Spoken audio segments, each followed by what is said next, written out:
Everyone, it's me again, Mr. Alan, and here's Brian again with us. So he graduates from the University of Cambridge, and now he's also the professor or the teacher in the University of Oxford.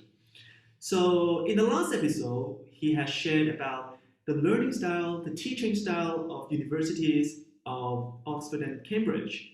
And in this episode, he's going to share about his experience regarding the admissions. So a lot of students might want to know how to get higher chance to be admitted to these prestigious universities, right?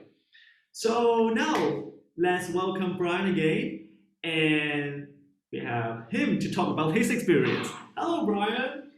Right, hi, thanks for the introduction, and hello to you all.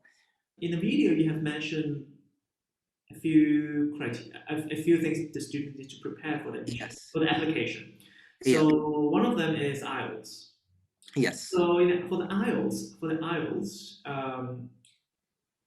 which is an English test, it's Yeah. not easy. What is the ideal result of the IELTS, you would say? I would say that depends on the application that you're trying to. Yeah, that I would say. Minimum requirement, right? Yeah, that would depend on the minimum requirement. But what you should Yes. the score that actually the school would need. Yeah. Okay. So I actually have the IELTS test requirements for University of Oxford with me, and for they require like a minimum of 6.5 per component out of a total score of 9, Right. and they would like an average of 7. So when I did my IELTS test, I got 6.5 in one of the components, and my total score was I got 8 like as the overall score, and I got 6.5 in one of the components. Right. I think because like IELTS is definitely a lot easier than the DSC or like IB or A level examinations. So actually, it's like the TOEFL, right? Yeah, or the TOEFL. So or like SAT. So Hong Kong students should have like little problems in having a good score on IELTS. Just a few practice would be fine. Well, other than IELTS, you've mentioned about the personal statement. Yes. How do you? Well, this part I think is one of the most difficult part for the students as well. How do you design or plan or write your personal statement specifically to the University of Oxford or Cambridge? Yeah, that is definitely a tough one, and I got a lot of help back then.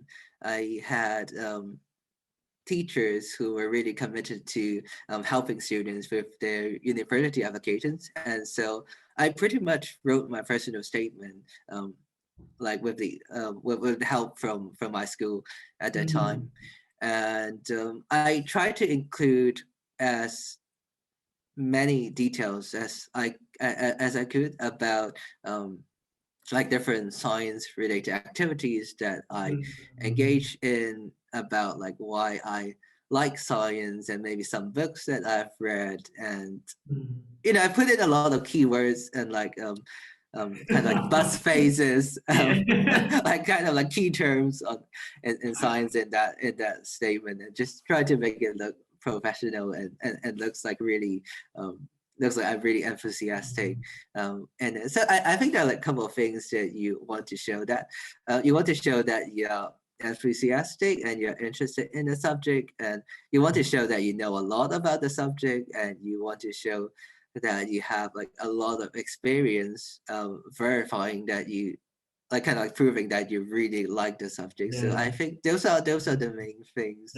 About the interviews, how many interviewers in the room at that time?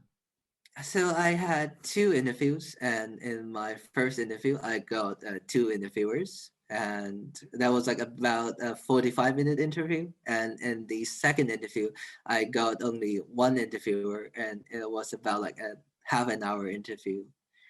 I would say that really depends on your like on your college choice, and like how, like, because the colleges would Yeah. decide on the interview format. Mm-hmm. So like what you get would depend on the interview.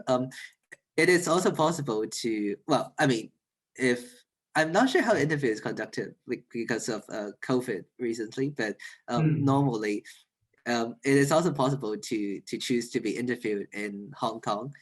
And in that case, there would be like kind of two, like Cambridge or would send like two representatives, like two professors, to kind of interview everyone applying to different subjects. Mm.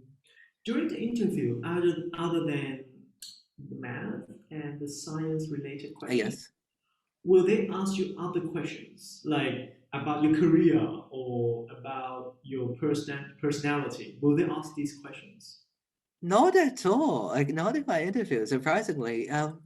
We just had like kind of like a 5 minute informal chat, like in the very beginning. Like, it was mostly about like my journey here, like whether I was like well rested on my flight. But that's it. Like I was actually preparing for like general questions, like Yeah, why do I want to apply, like what do I want to do yeah. in the future. But that didn't come up at all. It was just purely like academic, like, solve this question and solve that question. It may be different though, like depending on the college and on the interviewer. But I I don't think I was like judged based on any of that. How have you prepared for the interview? Um, well, Because you conch, mentioned about preparing the interviews by practicing the A-level past papers and take the yes, exam of the Hong Kong and International Olympiad as well. yeah. What is the period that you have planned in advance to prepare for the interview? I would say consciously, I spent like about 3 4 months like intentionally working on the interview. But Yeah. that definitely, like, there are a lot of things that happened before Mm. that helped. Even though I did have interview in mind when I was Oh, preparing doing yeah. that. And then you start to submit the application ready in October. Yeah, so that's one thing to look out for, because in the UCAS application, applications to Cambridge has a separate deadline compared to other universities. In UK. Yeah, in UK. Oh, it's So like a it's, separate one.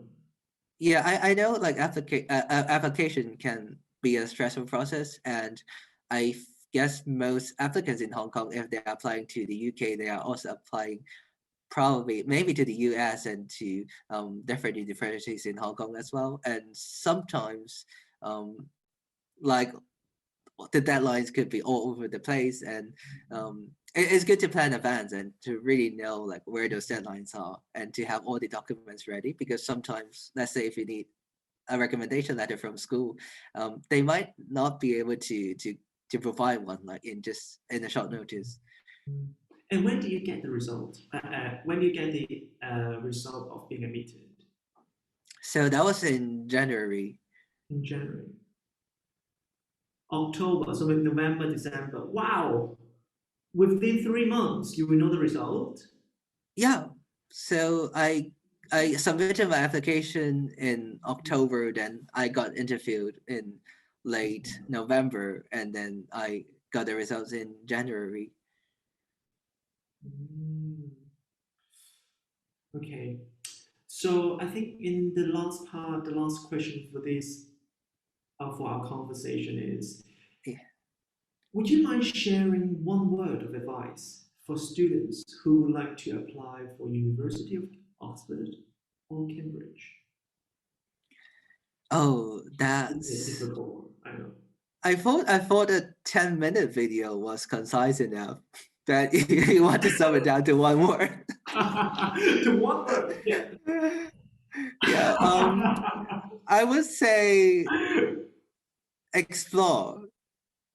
That word definitely worked for me. Like, really explore your subject, explore your interests, and when you really know about your subject, when you know that the subject is right for you, you would definitely have the motivation and the means to go through whatever difficult process that you face. So Yeah, I'll use the word like explore Um, too. yeah, explore yourself, explore the universities, explore the courses, Yes, and I think the final is to explore the world, right? To explore the knowledge, the whole new knowledge and whole new world in the exactly. study And environment. Yeah, yeah, and university is so different from high school. You get a lot more exposure and you get a lot more things to really to explore and discover on your own. yeah. So thanks so much, Brian, and I will see you guys in the next episode with another new guest. Bye bye.